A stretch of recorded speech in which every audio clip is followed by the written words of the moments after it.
wateja wanakuwa kidogo, kwa sababu kama mteja wangu jana nilimpatia kilo 200, hajamaliza kuuza, leo hawezi kuja kuchukua. Hii ardhi huwa tumekodisha, tunalipa kila mwezi.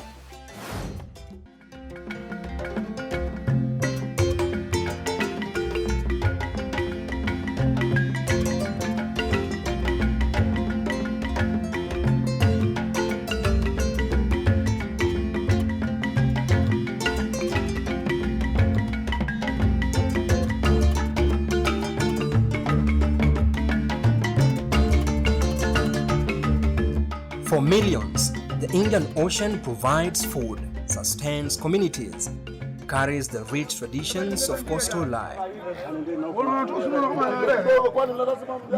When we look at fish as a resource, it begins with the people who are close to it. So the more adjacent you are to that resource, the more of use to you it is. So you find that in the coast, fisheries is very important first as employment, because most of the people get employed in the fishery sector, as fishermen, as fish processors, and even as laborers in the fishing sector. Then there's food, which is coming in the form of just food for nutrition security and food as accompaniment with other starchy food that we eat. And then there's also the cultural identity. You find that our coastal communities identify with particular species of fish as part of their heritage. So it is quite important for them as heritage. As the sun sinks below the horizon, bathing the Indian Ocean in a golden hue, the day in Kibuyuni village winds down. Yet, for the fishermen, this is only the beginning of their journey into the night. Vuvi zile ndogo ndizo tunategeshea kwa wanawasha mataa, kwa mtu mmoja mmoja tunaita plaudi zile. Tunawasha mataa, ndio lile dagaa likipanda, ule jamaa anampigia simu na oda, wanakuja nazungusha ile nyavu ili wapate lile dagaa. Boti kubwa inategemea na ukubwa wa boti. Zingine za tuka watu 20, wengine 16, 14, inategemea na ukubwa wa boti. Mpaka watu 30 pia nabeba, hata 40. There's a lot of people. We have around, currently we are talking of more than 14,000 fishermen employed directly in the sector along the coast. And we have the support to over 150,000 other dependents in the other sector of post-harvest, including dependents from families. So it's a big sector. Beneath the serene waters of the Indian Ocean coastline lies a lifeline for many, Daga. Fisheries has not been a very audible or a very loud industry. People just look at it as food only, but it is a bigger sector. It employs a lot of people. We have around, currently we are talking of more than 14,000 fishermen employed directly in the sector along the coast. The tiny silverfish, Daga. Dagaa ni samaki wadogodogo na dagaa si umeme. Ni dagaa wa kuchemsha na ni dagaa wadogodogo. Hawakuu kama vile dagaa lakini wa kuchemsha. Kuna kata shingo, kuna simsimu, kuna kimalawali. Ziko aina 3.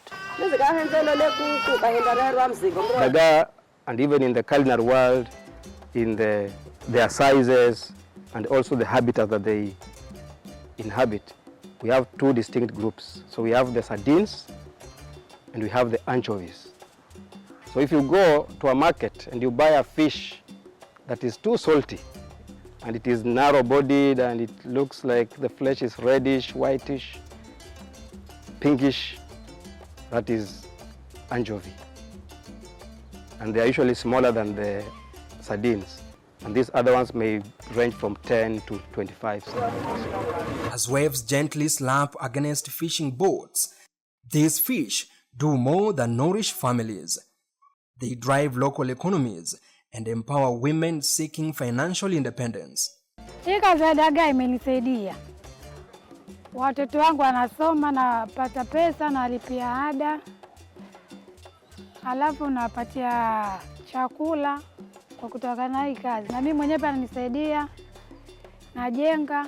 Nimeanza kitambo na nimesomesha wangu mpaka mayatima. Niko na yatima mmoja ameshindiwa tamu ya mwisho university. Lakini miaka yote miwili university amesoma mpaka tamu ya mwisho nikashindwa, akachia hapo. Bado niko naye yatima huyo. We do see a very high potential because local people are able to participate in the fishery without a lot of capital compared to fishing for the high target species. With nets in hand and hope in their hearts, the fishermen set out for the night, navigating the calm but unpredictable waters. Their boats, silhouetted against the vibrant colors of the setting sun, slowly disappear into the endless ocean.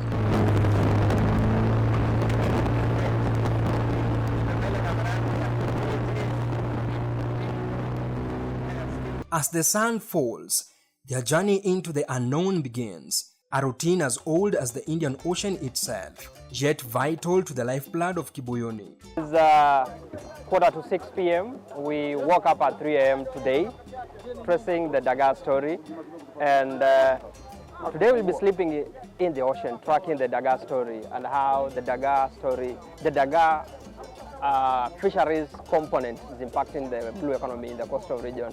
This is courtesy of the comrade is trying to harness the marine sector to ensure that they empower communities, more so the women who heavily rely on the marine resources. So our experience tonight is sleeping in the ocean, to have the first-hand experience with the fishermen and how it feels staying in the cold till morning.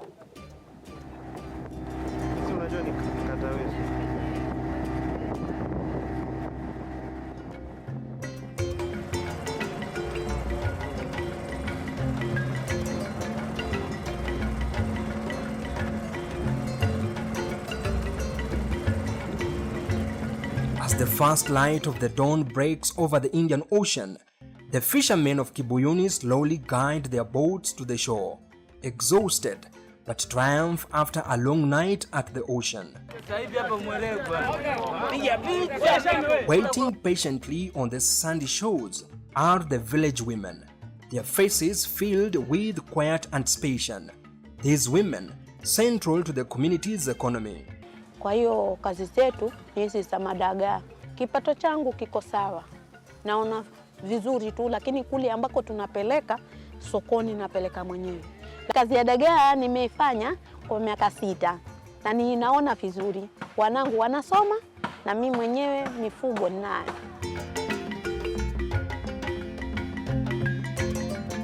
In the coastal village of Kibuyuni, small pelagic fish, locally called Daga, are the lifeblood of countless families. Within the blue economy, where small-scale fisheries sustains the lifebloods of nearly 500 million people globally, women like Mwajuma Shaub are quietly transforming their communities, one fish at a time. In terms of the Daga, importance of the Daga fishery to the community of Kibuyuni is that it's a very critical economic activity, because with it carries a lot of beneficiaries directly or indirectly, and these span from the fishermen themselves who go fishing, the Daga fish, the boat owners, the fish traders who buy the processed Daga, the fish processors who are organizing the laborers to boil, and therefore the laborers as well, the porters who are carrying the fish from the boats to the processing area, and also those who are participating, the laborers participating in drying. So it's a whole value chain that provides a lot of jobs for this village, and it's very visible. You can see a lot of economic activity by the number of people who are involved. And it's not only in the Kibuyuni village. The Daga fishery is actually attracting people from other villages, for example, Vanga, Jimbo.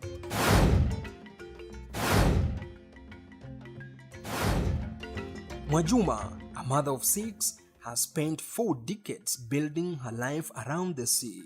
Originally from Tanzania and married into Kenya's coastal life, she started as a Daga processor on contract, earning just 200 Kenyan shillings per day. watoto ni wengi, hela ni ndogo. Unajua watoto wakiwa wengi kipato pia kikiwa kidogo, yani watoto ni wengi mapato ni kidogo, matumizi ni makubwa kushinda familia.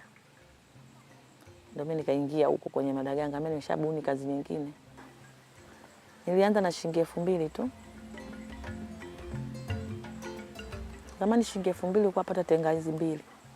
Tenga kwa ni 1000. With just 5,000 Kenyan shillings, Mwajuma ventured into her own dagaa business.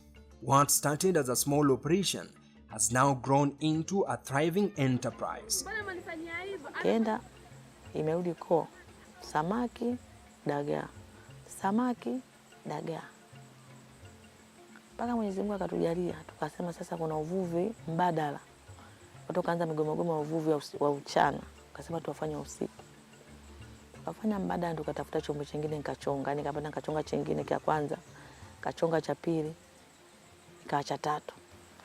Wavuvi wako kama sasa hivi wavuvi wako kama 10, ilikuwa 20 lakini kuna wengine wameenda matatizo wambaki 16. Sasa napata pesa hivyo, kasomesha wanangu. Mpaka dakika naendelea kuwasomesha. Kwa hapati shida. Despite it all, Mwajuma remains the breadwinner for her family, fighting to ensure her children stays in school.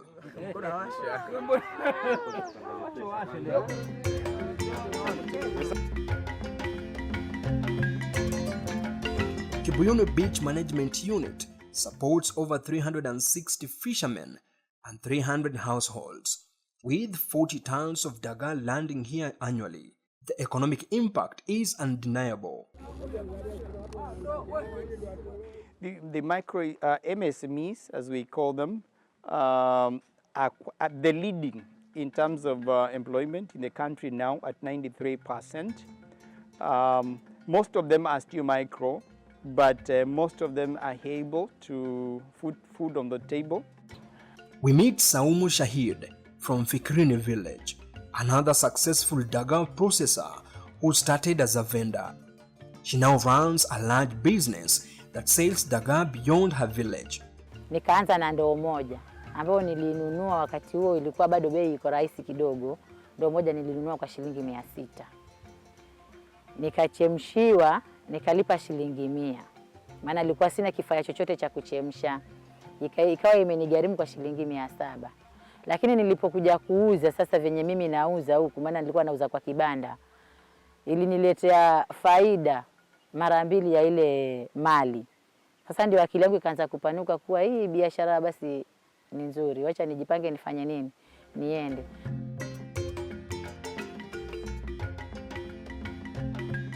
Like Mwajuma, Saumu dared to dream beyond her circumstances. Starting with just 700 Kenyan shillings, she transformed her small vending business into a thriving enterprise. Mimi kiukweli kwangu imenisaidia sana. Maana kwanza imeniheshimisha. Kwangu nyumbani sidharauliki. Hiyo ni kitu ya kwanza. Alafu na pia imenisaidia kulipia watoto school fees, hata mavazi, hata kwa jamii pia, kwa sababu venye mimi nafanya hii biashara, kuna ndugu zangu ama majirani pengine amepata tatizo lake la 2000, akili yake haraka itasema nikifika kwa mama Saumu nitasaidika. Na ni kweli akija dada mimi basi niko na tatizo fulani nasaidia.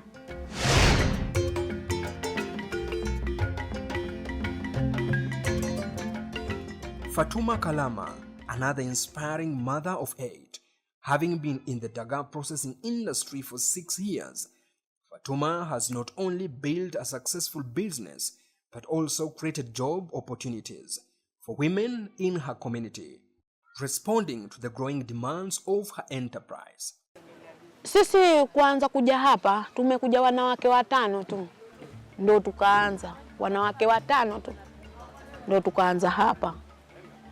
Alipoona kwamba huku kuna na boti, ikawa ni boti hii moja. Alipoona kwamba huku manufaa mazuri, ikabidi wenzetu nao hawa China akabidi wakaenda tena kule wakatafuta boti, ikawa wanazao hapa ili ziongezeke yeye apate nini mzigo na yeye. Dagaa has transformed Kibuyuni into a multi-million shilling economy. It has created jobs, empowered women, and fostered resilience in the community. The Dagaa project is crucial to the community because of its simplicity and the market. Those two work very well. It's easy to fish for Dagaa, and you can be able to bring Dagaa and mash. It's easy to process. Its packaging is almost very simple. You just need to be shown one day and you are at it. And there is market. The local community love Dagaa. And the final bit about Dagaa is about its shelf life. You can keep boiled Dagaa for almost 3 months without spoiling. And so that makes it very popular and very good and a good business. Despite its economic benefits, Dagaa processing comes with challenges. Women endure harsh conditions, intense heat, long hours of labor, and the stigma that this work is beneath them.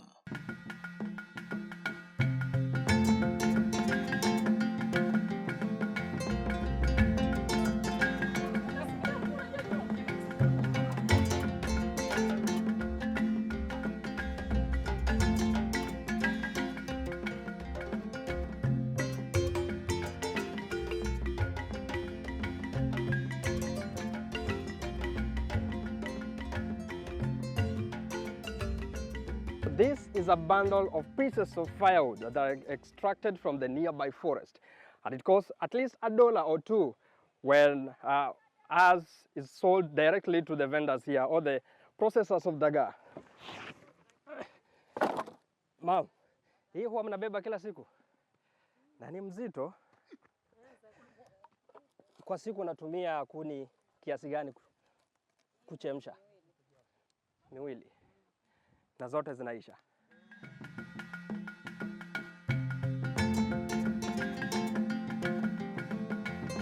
So firewood is the main source of energy here. All the cooking process use firewood as the main source of energy, but the risks are imminent, from destruction of the forest to get the firewood, all the way to the smoke that comes from the burning of this firewood to produce energy that is a health hazard to the women. But the women here are determined to make this Dagaa get on our tables. So we'll be exploring how this entire process is not just an environmental risk, but as well as a health risk to the users of this process, and how the new technologies will come in to address all this and give a better solution to it. Hii kazi na hatari kwa afya, maana huu moto ni mwingi. Kipindi chengine hata hakuna shindano za moto, tunatumia tu ule moto, tunachukua maziwa tunakunywa, haraka macho huoni. Kitu ambacho kiko mbali huwezi kukiona, cha karibu ndio unaona, na ni huu moto. Haya macho, ili jicho hili la huku nikifunga, ili lengine linaona kama kawaida. Nikifunga hili huwa sioni, ili nikifunga hili huku sioni. Sasa haya mazingira yetu kwa watoto wadogo, mfano kama ni mtoto mwenye anatambaa, hii mawe hii moto, kiukweli hiyo inakuwa hatari pia.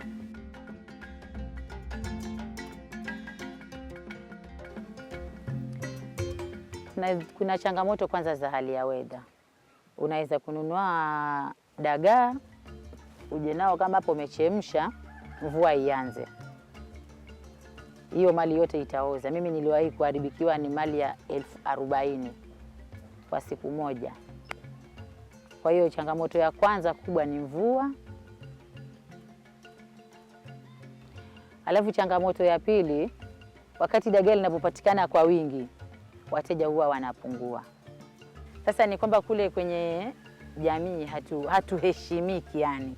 Yani wale tu akili zao zinasema kwamba, zinafikiria kwamba kila mwenye anakuja huku bandarini kwa hizi biashara basi wachemsha, wakaangaji wa samaki, wachemshaji wa dagaa, lakini tunatabirika tu kwamba tuko huku na kila mmoja yuko na mchepuko wake. When women are called at night to go take the dagaa and process it, it's a challenge to them. Men do not want them to leave at night. And when they have to leave, sometimes even when the men are willing, they're still thinking about their children. They think about the security and safety on the way. And once they get there, they get challenges because most of the women from here, they wear loose outfits. So when they walk into the water and they are walking out, those loose outfits will show their silhouette or their body parts, and the men laugh at them. And if you've been working on this industry, there's a smell that is attached to working with the fish because they spend most of their time with the fish, and that becomes an issue in the community. They can be insulted because of that. Some of them can lose their spouses because of that. So it's an entire challenge around. It's even a bigger challenge for women. When we started doing this project, a lot has unraveled, and we have seen certain needs emerge that were not foreseen before. For example, we have found out that a lot of women are mothers and they have young children, and we can see how they are going about their business. It's a bit risky. We find that to be risky because they are working in a place with fire, and the children are sometimes unattended, and we are thinking, how can we solve this problem of taking care of the children? For example, think of a playground, a small playground for the children, a place for mothers to lactate, better working conditions in general. And this will actually contribute to the voluntary guidelines for small-scale fisheries operators in terms of improving their conditions of work. Fisheries are vital to the well-being of coastal communities, offering more than just food. Globally, the sector supports the livelihoods of about 600 million people, with women making up 40% of the workforce. Recent data shows that 58.5 million people are directly employed in fishing sector, 21% of whom are women. Building resilience in fisheries is essential for achieving equitable and sustainable development.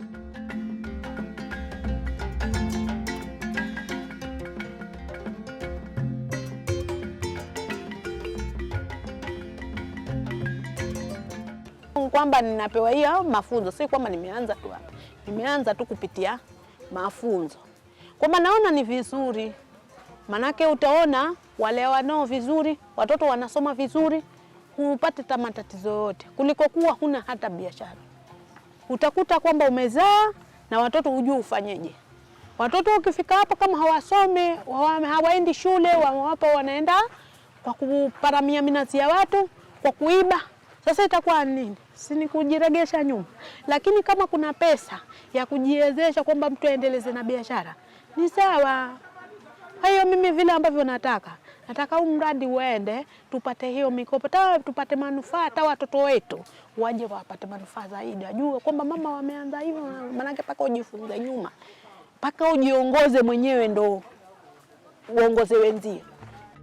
Kenya's coastal water possesses the potential to yield between 150,000 and 300,000 metric tons of fish each year.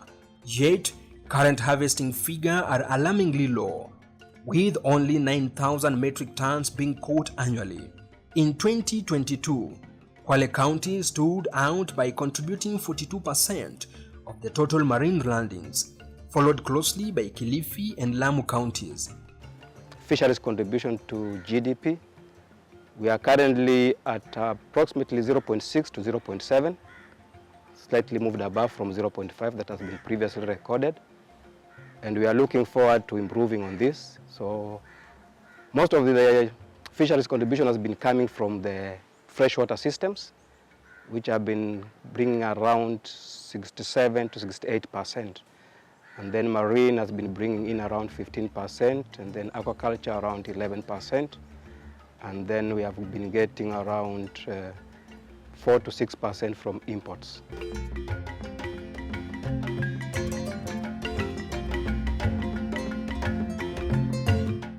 A lot of people do not eat dagaa because they do not know about it. They do not know the nutrition value. They do not know that it can be sweet and a nice meal. And so market development will help to bring that to the market. But for that to be seen and known by the market, we need to do branding. And so we need to work on branding the dagaa from Kibuyuni, so that in case this product goes somewhere and we are not there, people can be able to see it and buy it. So that's one part of the processes. But we also need to develop the people. Most of the times, projects do not survive because a project needs leadership. A project needs people that are united. So we work on the people at 2 levels. One, to help them with the life skills so that they can understand themselves and understand how to relate with the other people, so that working as groups, they can be able to bring the highest from themselves. We as an organization, we are seeking to implement actions that will help reduce poverty, but also provide economic activities to various value chain players at various levels along the coast. And one of the villages we are working with is Kibuyuni, and this involves building a processing area where we'll build a processing shed, and from the processing shed we'll build energy-saving jikos, which are basically stoves that save energy from by use of small amounts of fuel wood compared to what they were doing before. Another intervention is to build drying racks. Today, 80% of Kenya's fisheries sector is controlled by small-scale or artisanal fishers. They are the heart of country's fishing production and its economic impact. In 2022 alone, they contributed over 173,000 metric tons of fish worth 37.6 billion Kenyan shillings. This sector plays a significant role in job creation, foreign exchange earnings, and contributes 0.7% to Kenya's GDP. Kuna siku napata kwa kiasi kama hiki napata mpaka 46 mwisho, lakini kuna siku napata 38. Kwa ujumla yote hapa itakuwa ni 16,400. Hii kilo moja kasorobo na mwachia tajiri wangu, maana kadri atakavyoenda kupima wao wanatoa wishwa. Kwa kilo 41 nitapata 16,400. For Culture Quest, I'm Levis Msumba.